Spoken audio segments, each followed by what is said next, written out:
The rain came down sideways on Interstate 40, and Adrian Marsh had both hands locked on the wheel like the road might try to take itself back from her. It was 9:40 at night. Nashville traffic had thinned to almost nothing, just red taillights bleeding into the wet windshield. In the back seat, her son Theo had his cheek pressed against the cold glass, his breath fogging it in small, uneven bursts. "Mama," he said, "my throat hurts real bad." She reached back without turning around, found his knee in the dark, and squeezed it once. "Almost there, baby. 10 more minutes." She had not planned to be driving anywhere with him tonight. His sitter had called at 6 o'clock, voice thick with apology, saying her own mother had fallen and she needed to get to the hospital. And Adrian, 40 minutes outside the city, after a 4-hour vendor meeting that had run long, had exactly one option: bring him with her and find somewhere to land. The nearest place was the Amberley on Church Street, and that fact alone would have made most people laugh if they knew what Adrian actually did for a living. 4 years earlier, when the Amberley brand crossed its 9th property, she had made a decision her business partner, Gordon Reyes, still brought up at almost every board meeting like it was a joke that hadn't landed yet. She refused to put her face on anything. No portrait in the lobby, no nameplate on a reserved parking spot. To the regional staff, she was a line on a spreadsheet, sometimes a voice on a quarterly call, never a face they would recognize walking through a revolving door in wet sneakers. She called it staying close to the truth of the business. Gordon called it playing dress-up with a company worth 9 figures. Tonight, she was not doing it on purpose. She just needed a bed for a sick child, and the nearest Amberley happened to be 6 minutes off the exit. The valet stand sat empty when she pulled the car up onto the curb, hazard lights blinking through the rain. Some kind of private event was going on inside.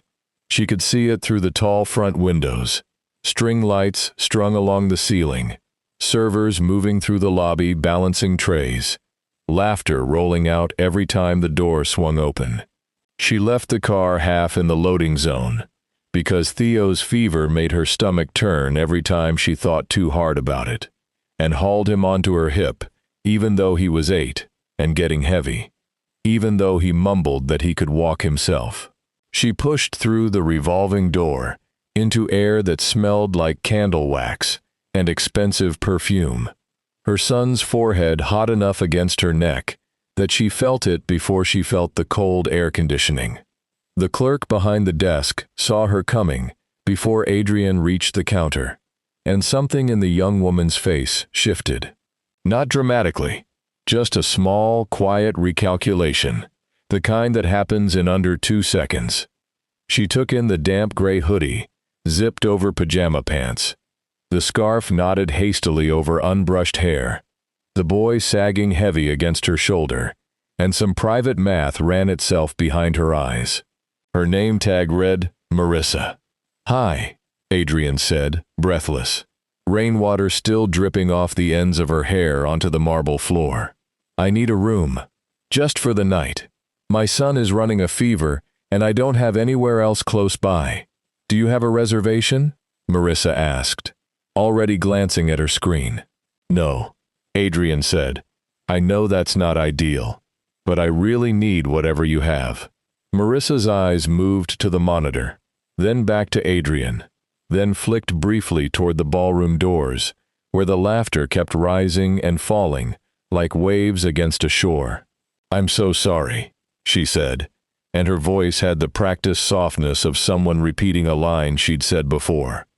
"We're at full capacity tonight. We've got a private event going on." "You don't have one room?" Adrian asked.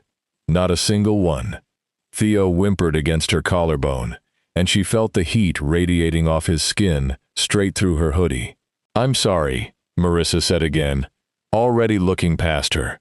"Is there anything close by you could point me toward?" Adrian asked, and before Marissa could answer, a man in a navy blazer rolled a garment bag up to the counter beside them, clearly arriving late for whatever was happening in the ballroom. "Evening," he said cheerfully. not even glancing at Adrian or the child on her hip. Whitlock, checking in, should be under the Ferris Foundation block. Marissa's posture changed instantly, straightening like a puppet pulled upright by its strings. "Of course, Mr. Whitlock. One moment," she said, fingers already flying across the keyboard. Adrian watched it happen in real time, watched herself get eased half a step backward from the counter, without anyone laying a hand on her at all. "Excuse me," she said. "I was here first." "I'll be right with you," Marissa answered, not looking up, already sliding a key card across the marble to the man, who thanked her and rolled his bag toward the elevator, without a single glance back at the woman holding a feverish child 6 feet away from him. Something cold moved through Adrian's chest, and it was not shock exactly. She had built an entire company on understanding how often this kind of thing happened, in exactly this kind of lighting, at exactly this hour. Knowing it as a statistic on a slide deck and standing inside it with her son's fever soaking through her collar were two very different kinds of knowing. "I need to speak to a manager," she said, and hated the way her voice cracked slightly on the word manager, not from fear, but from the sheer exhaustion of having to ask a third time. A woman came out from the back office already talking, before she'd fully cleared the doorway, the particular brisk tone of someone who had decided how this conversation would go, before hearing a single word of it. She looked to be in her 40s, dark hair pulled back so tight it looked painful, a laminated badge on a lanyard swinging that read, "Night Manager, Denise Holt." "What seems to be the issue?" Denise asked, already scanning Adrian the way a customs officer scans a suspicious bag. "I need a room," Adrian said again. "My son is sick and running a fever, and your desk clerk told me you're completely full. But I just watched her check in a man with no reservation 30 seconds ago." "Mr. Whitlock is with the Ferris Foundation event," Denise said, as though that single sentence closed the entire matter.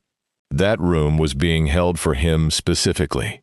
"I didn't ask about him specifically," Adrian said, keeping her voice level with real effort now. "I'm asking why there is nothing at all for a paying guest with a sick child standing in your lobby at 10 o'clock at night."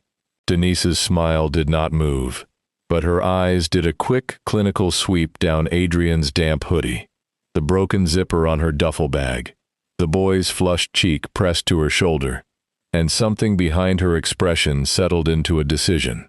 "I understand this is frustrating," Denise said, in the exact tone people reserve for children throwing tantrums in grocery stores. "But I have a ballroom full of donors tonight, and a responsibility to protect the guest experience for the event we're hosting. I'm happy to call you a car to the Hampton Inn over on Broadway. They should have rooms available this time of night. You want to send an 8-year-old with a 102-degree fever back out into the rain," Adrian said, pressing her palm flat against Theo's forehead and feeling heat that genuinely frightened her now. "To a different hotel, because I don't match the mood of your donor event." "That is not what I said," Denise answered, jaw tightening just slightly. "It's exactly what you did," Adrian said quietly, and behind them, a young security guard had drifted closer, badge reading Deshawn, hovering uncertainly at the edge of the marble, as though he had watched this particular scene unfold before and never once liked it. "Ms. Holt," Deshawn said carefully, "we actually do have room 418 open. Housekeeping cleared it about an hour ago." Denise's jaw went tight enough that a small muscle jumped near her ear. "418 is being held for a late arrival," she said. "It's not marked as held on the board," Deshawn answered, and something in his voice suggested this was not the first time he had noticed a gap between what the board said and what Denise decided to do with it. "Denise," she said, 2 syllables landing like a closing door, and Deshawn's eyes dropped immediately to the floor. Whatever he had been about to add swallowed whole. Adrian watched him fold in real time, watched the precise moment a young man weighed his rent against a stranger's fever and chose his rent, and found she could not fully blame him for it. She had done that math herself once, a long time ago, in a much smaller and much harder life. "Fine," Adrian said finally, her voice gone very quiet and very even, the tone she used in boardrooms, right before saying something people did not want to hear. "You're telling me there is genuinely no room in this entire hotel for me tonight?" "I'm telling you we are at capacity for walk-in guests," Denise said, glancing past her toward two more donors drifting in from the parking garage. "It's policy." "Whose policy?" Adrian asked. "Corporates," Denise said, like the single word could absolve the last 5 minutes entirely. "We've had to tighten walk-in acceptance this quarter to hit occupancy targets." Adrian almost laughed out loud, right there in the lobby. She knew exactly whose policy this was. She had sat across the table from Gordon 3 months earlier, when he pushed through a portfolio-wide walk-in restriction, dressed up in careful language about yield management and protecting brand experience during high-value bookings. She had pushed back on it then, and he had told her, "Trust me, the numbers support this." And she had not thought to ask what the numbers conveniently left out. Who got waved through without question, and who got shown the door with a smile still fixed in place. Now she knew exactly who and exactly how. "Ma'am, I really do need you to step aside," Denise said, glancing again toward the ballroom where the laughter had picked back up. "You're welcome to use the lobby restroom, but I can't have you lingering here during a private function." "Lingering," Adrian repeated, and something in her went very still and very clear, the way a lake goes still, right before the first sheet of ice forms across it. Theo stirred against her shoulder, coughed a small wet cough, and mumbled, "Mama, can we please just go home?"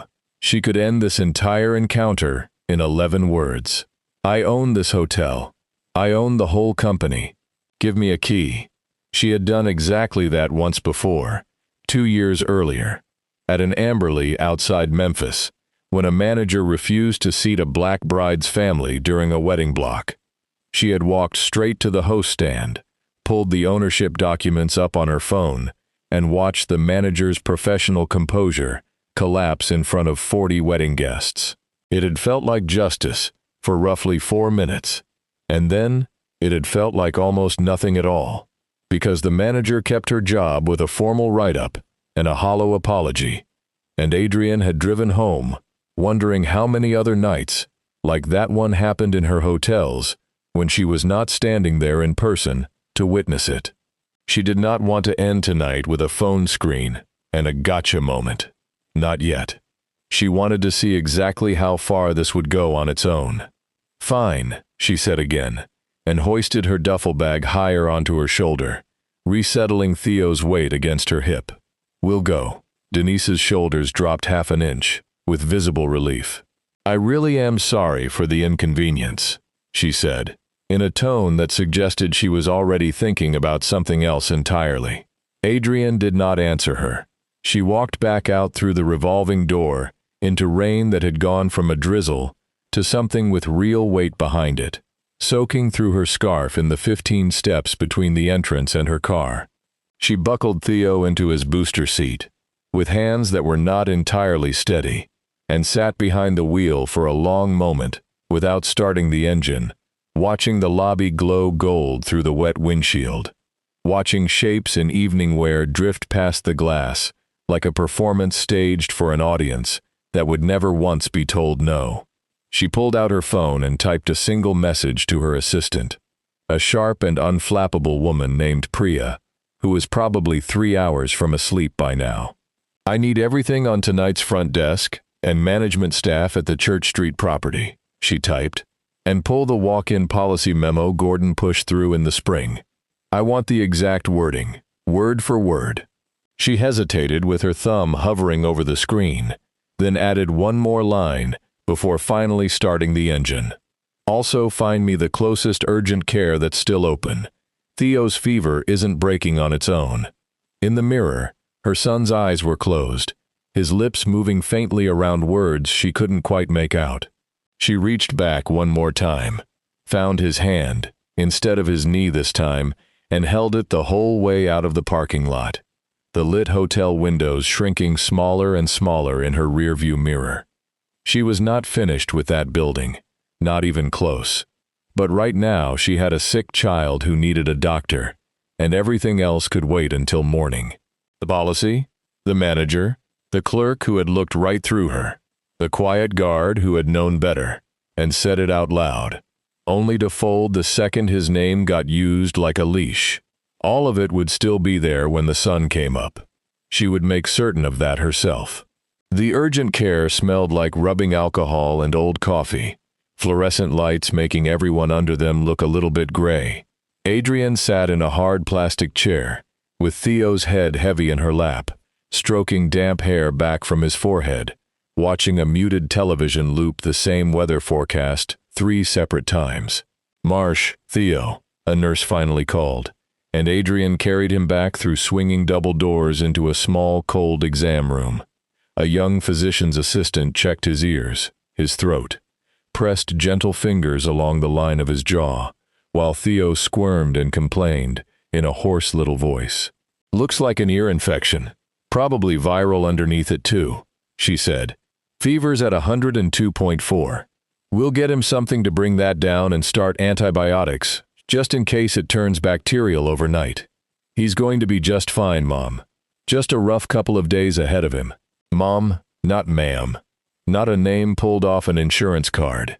Just a plain, unremarkable kindness that made Adrienne's throat tighten harder than the entire encounter at the hotel had managed to. "Thank you," she said, and meant it more than the 2 small words could really carry. By the time they left, it was nearly midnight. Theo already dozing again in his booster seat, a white paper bag of medication riding on the passenger seat beside her.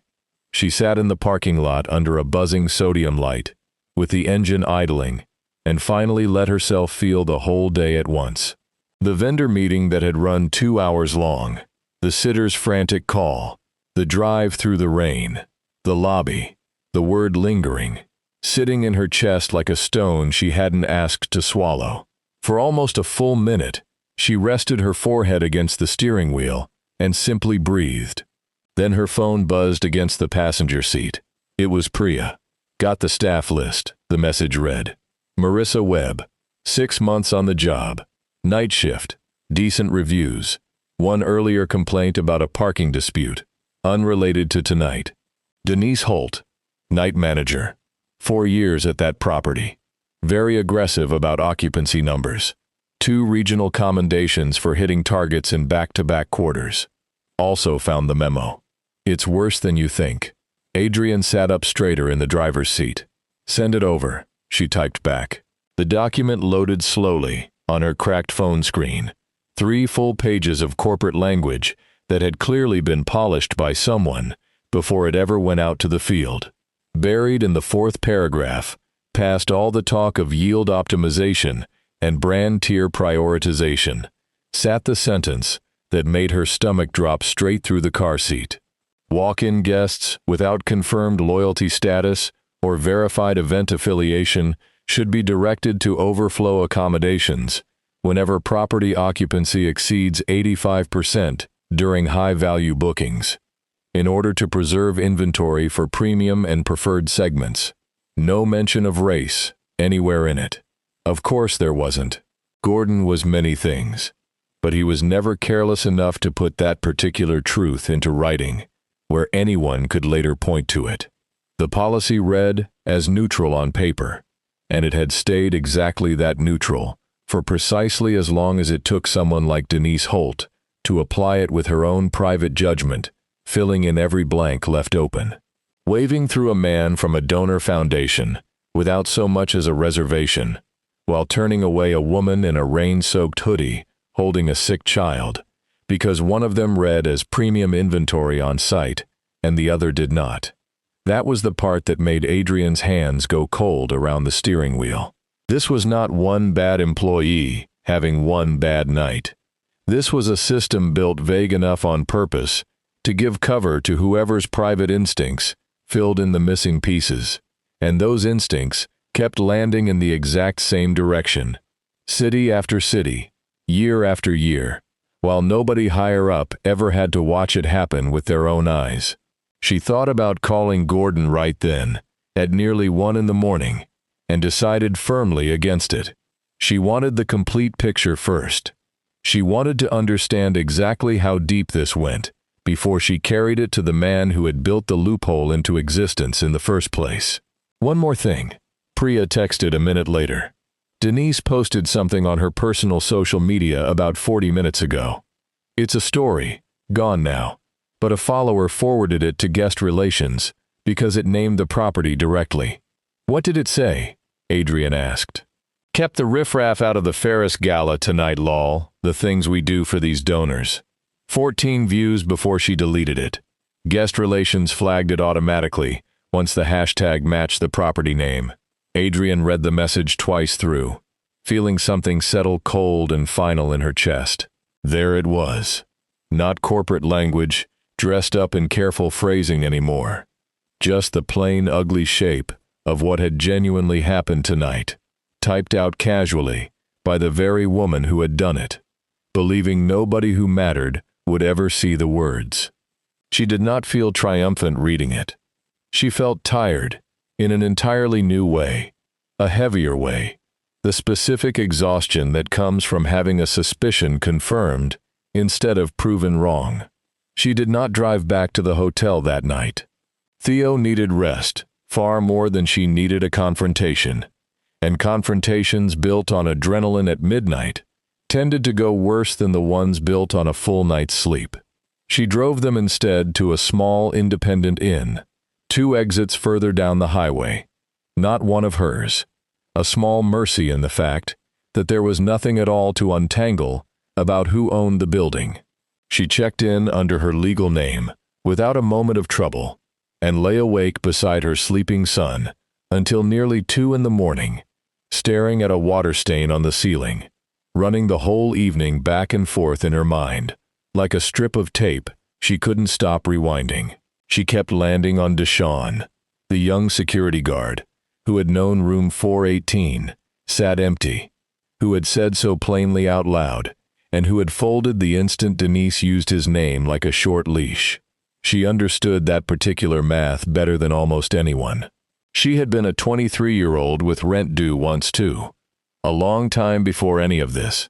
But understanding a choice and excusing it were never quite the same thing, and she wanted to know more about him before she decided which one actually applied here. Somewhere in the dark, half asleep, she heard her late husband Marcus's voice, the way she sometimes still did in moments like this one, calm and unhurried, the way he always was in an argument. "You don't build something worth having by getting even, Adrian," he used to say. "You build it by making sure fewer people have to live through what you just lived through." He had said that to her the year they opened their very first property together, back when the company was 2 people and a business loan and a stubborn kind of hope. He had been gone 3 years now, a heart that gave out far too early on an ordinary Tuesday morning, and she still heard him clearest at exactly the moments when she needed steadying the most. She closed her eyes and let his voice carry her the rest of the way into sleep. Somewhere just before dawn, half dreaming, she found herself back in the early years of the company, before there were 42 properties, before there was a Priya or a Gordon or a boardroom at all, just her and Marcus and a single run-down building on the edge of downtown that nobody else wanted to buy. She remembered standing in that first empty lobby with him, dust still hanging in the light from the windows, arguing about whether they could actually afford new carpet before opening day. He had laughed at her worry and told her the carpet mattered less than what happened at the front desk on day 1, because that was the moment a stranger decided whether they had walked into a place that saw them or a place that merely tolerated them. She had not understood then how much weight that one sentence would carry for her. A decade and a hotel chain later, lying awake in a stranger's bed with her son's damp hair against her arm. At 6 in the morning, Theo's fever had dropped to 99.8. He managed half a piece of dry toast and fell back asleep in his booster seat on the short drive to her sister's house, where he would spend the day resting under a pile of blankets while Adrian went to work. Her sister Camille took one look at her face in the doorway and asked no questions at all, just took the boy's small hand and told Adrian to go handle whatever needed handling. Camille had been the one to sit with her in the hospital waiting room the day Marcus died, and in the years since, she had developed a quiet talent for reading Adrian's face before Adrian said a single word about what was actually wrong. She did not ask about the hotel, or the fever, or the rain. She simply squeezed Adrian's arm on the porch and told her that whatever she was about to go do, she should go do it properly, and that Theo would still be there eating cereal and complaining about bedtime when she got back. It was such a small thing, being trusted to handle something without having to explain it first. And Adrian carried that small steadiness with her the entire drive downtown. The way she carried Marcus's voice, the way she had learned to carry most of the things that actually mattered. Adrian drove straight to her office downtown and called Priya in for a 9 o'clock meeting, coffee already cooling in her hand, dressed now the way the world expected the owner of a hotel company to look, a charcoal blazer, hair pulled back clean, the version of herself that made people behind front desks straighten up without her ever having to say a single word to prompt it. "I want everything by end of day," she told Priya. "Every property, all 42 of them. Walk-in denial rates broken down however we can pull it responsibly, from booking names and any available data, without crossing a legal line anywhere. I want to know if last night was one manager having one bad night, or a genuine pattern, hiding behind a policy that lets people fill in the ugly parts however they see fit." Priya, who had worked beside her for 5 years now, and knew precisely when to push and when to simply nod, asked only one question: "Are we handling this quietly, or are we going public with it?" Adrian thought about the deleted story, 14 views, one of which had cared enough to forward it up the chain rather than laugh along.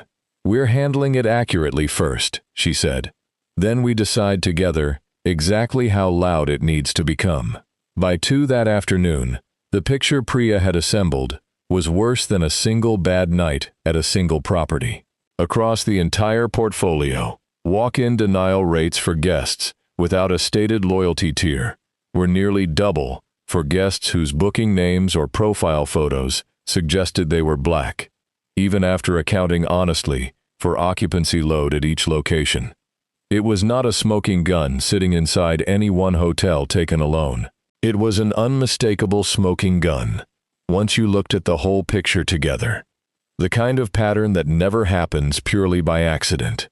That happens because a deliberately vague policy hands managers permission to trust their gut, and far too many guts across far too many cities carried the exact same quiet bias baked in underneath. She sat with the spreadsheet open for a long time, saying nothing, before she finally picked up her phone and called Gordon directly. He answered on the second ring, that same breezy, half-distracted energy he always carried, like he was mid-golf swing even indoors. "Adrian," he said, "to what do I owe the pleasure this fine?" "Your walk-in policy," she cut in. "The one from the spring. I need you in my office in 20 minutes. A pause stretched out on his end. "That bad a mood, huh?" he said, trying for a joke. "Gordon, 20 minutes. She hung up before he could turn it into anything lighter, and sat looking at the spreadsheet glowing on her monitor, thinking about her son's fever-hot forehead under her palm in a lobby that smelled like candle wax, thinking about Denise's smile that never once moved through the entire exchange, thinking about Deshawn's eyes dropping straight to the floor the moment his own name got used against him. Tomorrow morning she would return to that hotel, but not as a guest this time. She picked her phone back up one more time and typed a single line to Priya: "Book the regional director and the full Church Street leadership team for a 9 o'clock meeting tomorrow. Don't tell them why yet." Then she sat back in her chair and for the first time since the rain-soaked parking lot the night before, allowed herself something close to a smile. It was thin and tired, and entirely without any real warmth behind it yet. The Amberley on Church Street looked like an entirely different building in daylight. The gala decorations already stripped away. The ballroom returned to its ordinary marble quiet.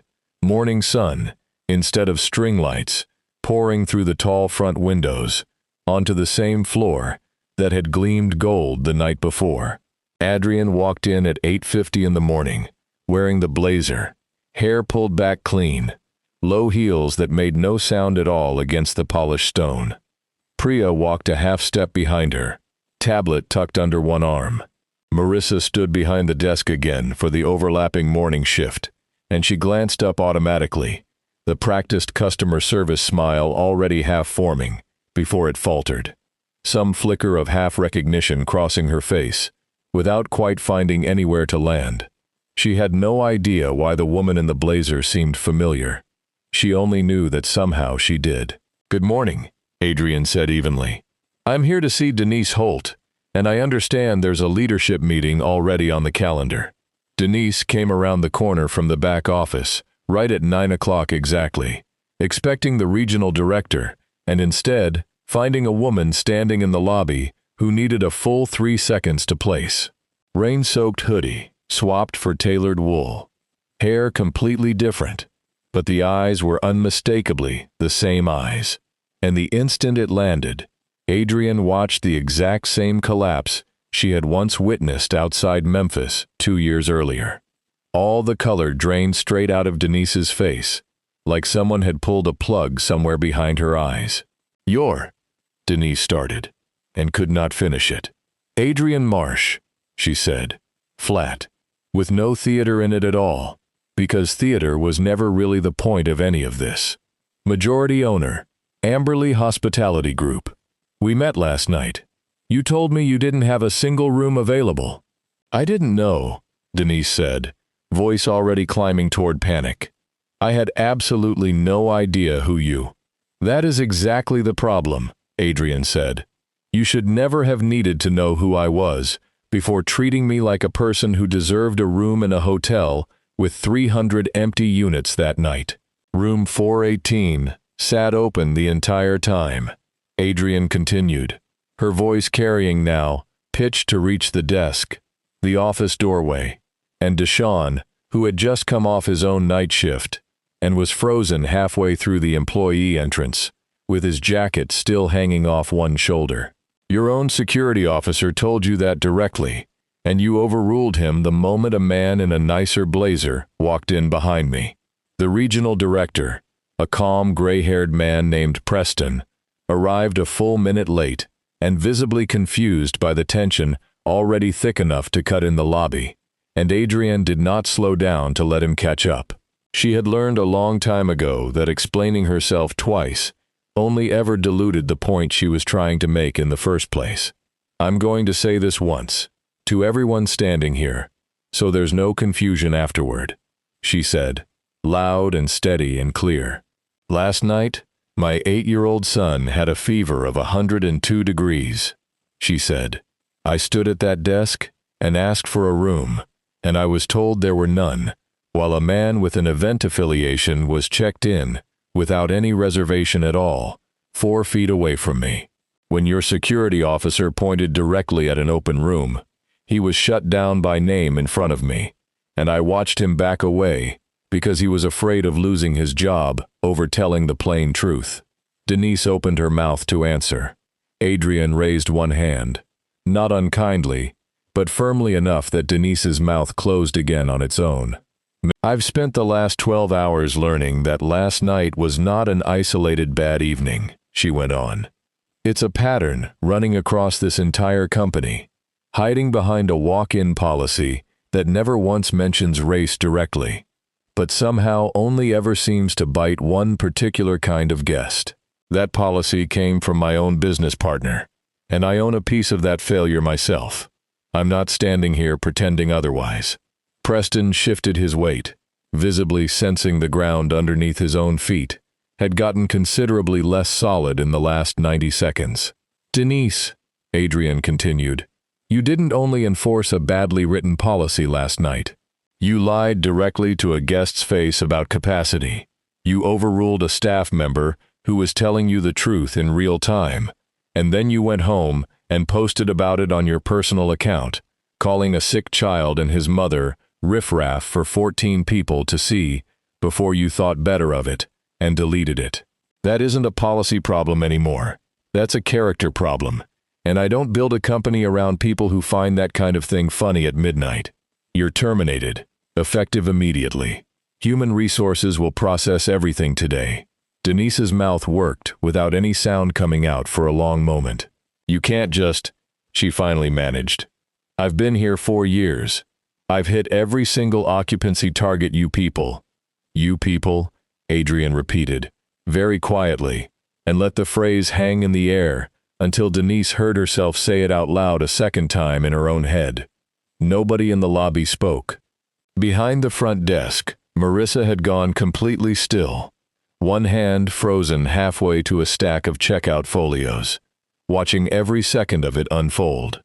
"Marissa," Adrian said, turning toward her, and watched the younger woman brace herself for the exact same sentence Denise had just received. "You denied me a room last night on Denise's direct order, after she overruled the plain truth right in front of you," Adrian said. "That doesn't make you innocent in this, but it does make you someone who went along with something you almost certainly knew was wrong, because you needed the paycheck more than you needed to argue with your manager at 10 o'clock at night." "I understand that particular math," Adrian said, her voice softening just slightly. "I've done that exact math myself, a long time ago, in a much smaller life than the one I have now." Marissa's eyes had gone wet, but she did not look away from Adrian even once. "You're not being terminated," Adrian told her. "You're on a formal written warning, and you'll be going through the same guest equity training every front desk employee at every property is about to complete, starting this month. Because whatever version we had running before clearly was not working the way it needed to. If I ever see this same pattern again with your name attached to it, that will be an entirely different conversation. Do you understand me?" "Yes, ma'am," Marissa answered, barely above a whisper, and something in her posture loosened just slightly, like a held breath finally let go. Adrienne turned to Deshawn last, who still had not managed to get his jacket fully on, standing frozen in the doorway, like a man trying to decide whether he was about to get swept up in the same wreckage as everyone else. "You told the truth," she said to him, "in front of your own manager, knowing full well it might cost you something real. That is rarer than most people realize, and it matters more than almost anything else I look for in this company." She glanced toward Priya, who was already typing notes into her tablet. "Effective today, you're being moved into guest relations, with a raise that actually reflects what that promotion is worth. I need people on my floor who will say the true thing out loud, even when it's inconvenient for everyone else in the room. That is not a small skill to have, and I don't want this job ever training it out of you." Deshawn's jaw worked silently for a moment before he finally managed, "Thank you. I don't." "Thank you," Adrian said gently, cutting him off before he could talk himself out of accepting it, before he had to look down at the floor again, this time for an entirely different reason than fear. Preston cleared his throat awkwardly. "Ms. Marsh, I want to say on behalf of the region, save it for the meeting," Adrian said, not unkindly, but without any patience left for pleasantries either. "I need you and every regional director in a room, with Gordon and me by Thursday morning. The walk-in policy is dead as of right now, across the entire portfolio. We're rebuilding it from scratch, with actual guardrails this time, not vague corporate language that lets people quietly fill in the ugly parts however they see fit. I'll send the full details to everyone by tonight." She picked her bag back up off the marble floor and stood for a moment in the same lobby that had turned her away 11 hours earlier. Morning sunlight, now pouring gold and white across the exact same stone that had glowed amber under gala lighting the night before, and felt something in her chest finally loosen that had stayed clenched tight since the moment Denise had said the word lingering. It was not triumph exactly. It was closer to relief, the very specific relief of watching something get named correctly out loud in front of every single person who genuinely needed to hear it named. Thursday's meeting with the full regional leadership team ran for nearly 3 hours, and Gordon sat through almost all of it in near total silence, which was its own kind of unfamiliar for a man who usually filled every quiet moment in a room with a joke or a golf story. When it finally emptied out, he stayed behind at the long table, while Priya gathered the last of the printed handouts, and asked Adrian, quietly, without any of his usual breeziness, whether she had known about the pattern in the data when she first pushed him to soften the walk-in language back in the spring. She told him honestly that she hadn't, not with numbers behind it, only a feeling she hadn't trusted enough to fight harder for. He nodded slowly, looking older than she had ever seen him look before, and said that he supposed that made 2 of them who owed somebody an apology they couldn't actually deliver in person. It was the closest he had ever come, in 6 years of partnership, to admitting he had been wrong about something that mattered. Word of what happened that morning did not stay contained to one lobby for very long. A junior member of the events team, who had watched the entire exchange unfold, posted a careful, respectful account of it to a local community page that evening, without naming Denise directly, simply describing what she had witnessed and how it had been handled. By the following morning, it had been picked up by a local news blog covering hospitality and small business in Nashville, and by the afternoon, a reporter from the paper had called Priya's office, asking politely for comment. Adrienne considered saying nothing at all, the way she usually preferred to handle these things quietly and internally. But she thought again of Marcus's voice in her ear, from that first year they built the company together, about making things smaller for the next person, rather than simply getting even for herself. So she agreed to a short interview, and she used almost all of it, not to talk about Denise or the firing at all, but to talk plainly about the new policy the company was building from the ground up, and about exactly why vague language in a corporate memo can end up doing more damage than any single bad employee ever could on their own. 3 weeks later, the Amberley Hospitality Group hosted a public town hall at the very same Church Street property, open to any member of the community who wanted to attend, to walk through the new front desk policy in plain language anyone could understand, and to answer honest questions about what had happened. Adrian stood at the front of that same ballroom, no gala lighting this time, just honest afternoon sun through the tall windows, and told the room the whole story herself, start to finish, including the parts that made her own company look genuinely bad. A grandmother in the 3rd row raised her hand and said quietly that she had been turned away from a different hotel entirely, years earlier, for reasons she had always suspected but never been able to prove, and thanked Adrienne simply for saying the true thing out loud in a room full of people who mattered. An older man near the aisle stood up next and said he had almost not come to the meeting at all, because he had stopped expecting companies to admit fault about anything, let alone stand in front of a room and say it plainly with their own name attached. He said his daughter worked the front desk at a hotel across town and had told him stories over dinner for years about the quiet ways guests got sorted the moment they walked through the door, long before anyone said a single word out loud. He wanted to know whether the new policy Adrienne had described would actually reach hotels beyond her own company someday, or whether it would stay contained to just the Amberley name. Adrienne told him honestly that she did not yet know, but that she intended to publish the entire retraining framework openly, free for any hotel willing to use it, because a good front desk policy should never have to stay proprietary to matter. Marissa stood near the back of that same room that day, wearing a name badge that now read Guest Equity Trainer, having asked personally to be part of the very retraining program she had once needed herself. She had written Adrienne an actual handwritten letter the week before, apologizing plainly and asking for the chance to help build something better, rather than simply serving out a punishment quietly on the sidelines. Adrienne had said yes, without a single moment of hesitation. Deshaun stood near the front desk that same afternoon, in his new guest relations uniform, greeting people warmly as they filed in, looking like a man who had finally exhaled all the way after holding his breath for longer than he probably realized.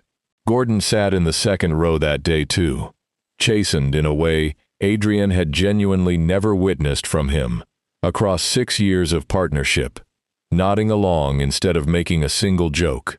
That evening, Adrienne picked Theo up from her sister's house and found him fully recovered, back to arguing about bedtime and leaving cereal bowls stacked in the sink, and asking with the particular bluntness only an 8-year-old can manage exactly why the lady at the hotel had been so mean to them that night. Some people decide who you are before they ever bother learning a single true thing about you, she told him, sitting on the edge of his bed with lamplight casting a warm circle across his quilt. They look at how tired you seem, or what you happen to be wearing that day, or the color of your skin, and they build an entire story about you in about 2 seconds flat. Most of the time, they never even find out how wrong they were. But you fired her, Theo said. I did, Adrienne answered.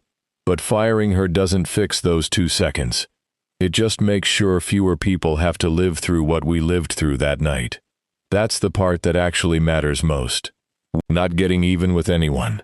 Making things smaller and safer for whoever comes through that door next. Theo considered this with the particular seriousness only children bring to conversations right before sleep.